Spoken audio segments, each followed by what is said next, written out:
एक युवा रचनाकार और कवि हैं गौलेंद्र पटेल। उनकी कविताएं मुझे बहुत पसंद आती हैं। उनमें से कुछ कविताएं मैं पढ़ती हूँ। एक कविता है जंगल में जन्मदिन। हम हैं नई सदी के रचनाकार।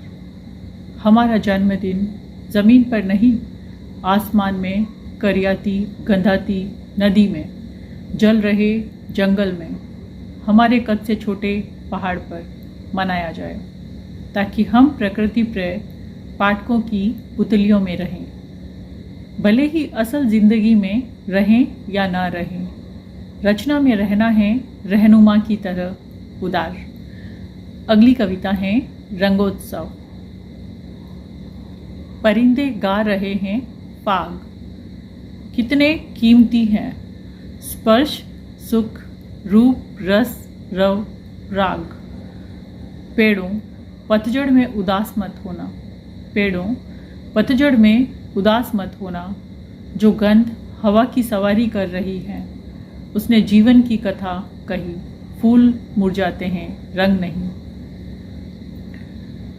अगली कविता है उम्मीद की उपज। उठो वत्स, भोर से ही जिंदगी का बोझ ढोना किसान होने की पहली शर्त है।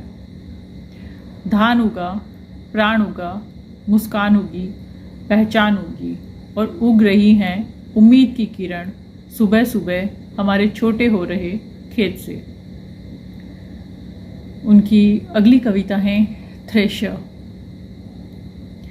थ्रेशर में कटा मजदूर का दायां हाथ देखकर ट्रैक्टर का मालिक मौन है और अन्यात्मा दुखी। उसके साथियों की संवेदना समझा रही हैं किसान को कि रक्त तो भूसा सोख गया है, किंतु गेहूं में हड्डियों के बुरादे और मांस के लोथड़े साफ दिखाई दे रहे हैं। कराहता हुआ मन कुछ कहे तो बुरा मत मानना, कराहता हुआ मन कुछ कहे तो बुरा मत मानना। बातों के बोझ से दबा दिमाग बोलता है और बोल रहा है। न तर्क न तथ्य, सिर्फ भावना है। दो के संवादों के बीच का सेतु, सत्य के सागर में नौका विहार करना कठिन है, किंतु हम कर रहे हैं थ्रेशर पर पुनः चढ़कर। बुजुर्ग कहते हैं कि दाने दाने पर खाने वाले का नाम लिखा होता है, तो फिर कुछ लोग रोटी से खेलते क्यों हैं?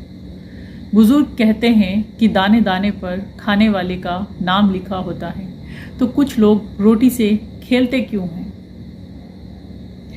क्या उनके नाम भी रोटी पर लिखे होते हैं, जो हलक में उतरने से पहले ही छीन लेते हैं खेलने के लिए? बताओ न दिल्ली के दादा, गेहूं की कटाई कब दोगे?